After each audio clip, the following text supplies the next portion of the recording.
ಸಾವಿರಾರು ಕಾರ್ಪೊರೇಟ್ ಕಂಪನಿಗಳ ನಿದ್ದೆಗೆಡಿಸಿದ್ದ ಹಿಂಡೆನ್ಬರ್ಗ್ ಬಾಗಿಲು ಮುಚ್ಚಿದೆ. ಕೆಲವರು ಮಾತ್ರ ಮುಂದೈತೆ ಮಾರಿ ಹಬ್ಬ ಅಂತ ಹೇಳ್ತಾ ಇದ್ದಾರೆ. ನಮಸ್ಕಾರ ವೀಕ್ಷಕರೇ, ನೀವು ನೋಡ್ತಾ ಇದ್ದೀರಾ ಗ್ಯಾರಂಟಿ ನ್ಯೂಸ್. ನಾನು ರಾಮ್ ಬಡ್ಗೇರ್. ನೂರಾರು ಸಾವಿರಾರು ಕಾರ್ಪೊರೇಟ್ ಕಂಪನಿಗಳ ನಿದ್ದೆಗೆಡಿಸಿದ್ದ ಹಿಂಡೆನ್ಬರ್ಗ್ ಬಾಗಿಲು ಮುಚ್ಚಿದೆ.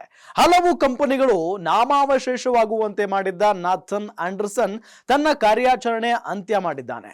ಈ ಬೆಳವಣಿಗೆಯನ್ನ ಎಷ್ಟೋ ಮಂದಿ ಸಂಭ್ರಮಿಸುತ್ತಿದ್ದಾರೆ. ಆದ್ರೆ ಕೆಲವರು ಮಾತ್ರ ಮುಂದೈತೆ ಮಾರಿ ಹಬ್ಬ ಅಂತ ಹೇಳ್ತಾ ಇದ್ದಾರೆ. ಏನು ಆ ಹೊಸ ಆತಂಕ? ಇಲ್ಲಿದೆ ವರದಿ.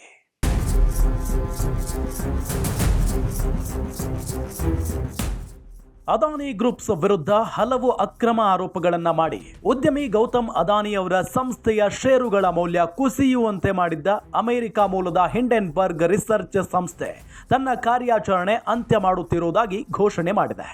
ಈ ಸಂಸ್ಥೆಯ ಮುಖ್ಯಸ್ಥ ನಾಥನ್ ಆಂಡರ್ಸನ್ ತನ್ನ ಸಂಸ್ಥೆಯ ಬಾಗಿಲು ಮುಚ್ಚುತ್ತಿರುವುದಷ್ಟೇ ಅಲ್ಲ, ನಿವೃತ್ತಿಯನ್ನು ಘೋಷಣೆ ಮಾಡಿದ್ದಾನೆ. ಷೇರು ಮಾರುಕಟ್ಟೆಯ ಈ ಶಾರ್ಟ್ ಸೆಲ್ಲಿಂಗ್ ಸಂಶೋಧನಾ ಸಂಸ್ಥೆ ತನ್ನ ಕಾರ್ಯಾಚರಣೆ ಅಂತ್ಯಗೊಳಿಸುತ್ತಿರೋದು ಹಲವರಿಗೆ ಸಂತಸ ತಂದಿದೆ.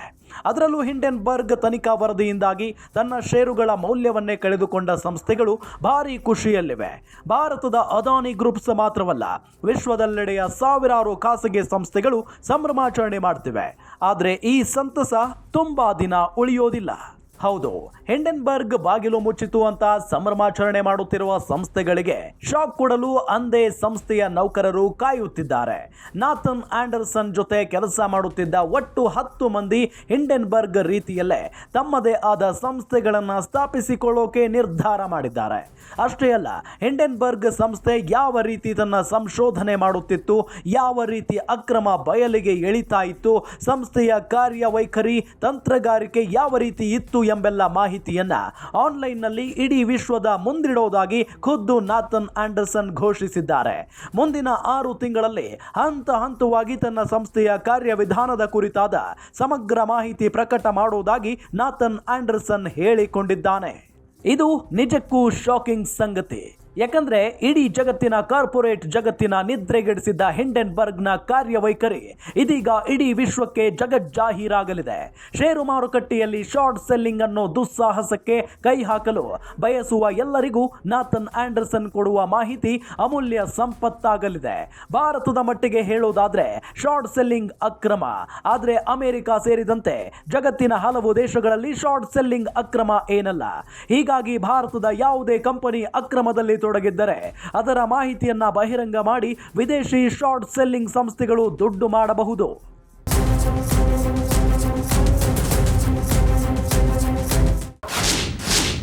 ಏನಿದು ಶಾರ್ಟ್ ಸೆಲ್ಲಿಂಗ್? ಯಾವುದೋ ಒಂದು ಸಂಸ್ಥೆಯ ಅಕ್ರಮಗಳ ಕುರಿತಾದ ಮಾಹಿತಿ ನಿಮ್ಮಲ್ಲಿದೆ ಅಂತ ಭಾವಿಸಿ ನೀವು ಈ ಮಾಹಿತಿಯನ್ನ ಬಹಿರಂಗ ಮಾಡಿದ್ರೆ ಆ ಸಂಸ್ಥೆಯ ಷೇರು ಮೌಲ್ಯ ಕುಸಿಯಬಹುದು. ಈ ವೇಳೆ ನೀವು ನಿಮ್ಮ ಬಳಿ ಇರುವ ಆ ಸಂಸ್ಥೆಯ ಷೇರುಗಳನ್ನ ಮಾರಾಟ ಮಾಡುತ್ತೀರಿ. ನಂತರ ಆ ಸಂಸ್ಥೆಯ ಅಕ್ರಮದ ಕುರಿತಾದ ಮಾಹಿತಿ ಬಹಿರಂಗ ಮಾಡುತ್ತೀರಿ. ಆಗ ಆ ಸಂಸ್ಥೆಯ ಷೇರು ಮೌಲ್ಯ ನೆಲ ಕಚ್ಚುತ್ತೆ. ಈ ಸಂದರ್ಭದಲ್ಲಿ ನೀವು ಅದೇ ಷೇರುಗಳನ್ನ ಅತ್ಯಂತ ಕಡಿಮೆ ಬೆಲೆಗೆ ಮತ್ತೆ ಖರೀದಿ ಮಾಡುತ್ತೀರಿ. ಇದೊಂದು ರೀತಿ ಜೂಜು. ಒಂದು ವೇಳೆ ಸಂಸ್ಥೆಯ ಷೇರು ಮೌಲ್ಯ ಕಡಿಮೆ ಆಗದಿದ್ದರೆ ನಿಮಗೆ ಲಾಸ್. ಶಾರ್ಟ್ ಸೆಲ್ಲಿಂಗ್ ಅನ್ನೋದು ನಾವು ಹೇಳುತ್ತಿರುವಷ್ಟು ಸುಲಭವಲ್ಲ. ಜೊತೆಗೆ ಇದು ಭಾರತದಲ್ಲಿ ಅಕ್ರಮ ಆದ ಕಾರಣ ಭಾರತೀಯರು ಶಾರ್ಟ್ ಸೆಲ್ಲಿಂಗ್ ಕನಸು ಕಾಣುವಂತೆಯೂ ಇಲ್ಲ. ನೋಡಿದ್ರಲ್ಲ ವೀಕ್ಷಕರೇ, ಅದಾನಿ ಕಂಪನಿ ವಿರುದ್ಧ ವರದಿ ಮಾಡಿದ್ದ ಹಿಂಡೆನ್ಬರ್ಗ್ ಬಾಗಿಲು ಮುಚ್ಚಿತು ಅಂತ ಕೆಲವರು ಸಂಭ್ರಮಿಸ್ತಾ ಇದ್ದಾರೆ. ಆದ್ರೆ ಈ ಸಂಭ್ರಮ ಕ್ಷಣಿಕ ಮಾತ್ರ. ಮುಂದಿನ 6 ತಿಂಗಳಲ್ಲಿ ಮತ್ತಷ್ಟು ಹಿಂಡೆನ್ಬರ್ಗ್ ಹುಟ್ಟಿಕೊಳ್ಳಬಹುದೇ ಅನ್ನೋದು ಸದ್ಯದ ಕುತೂಹಲ.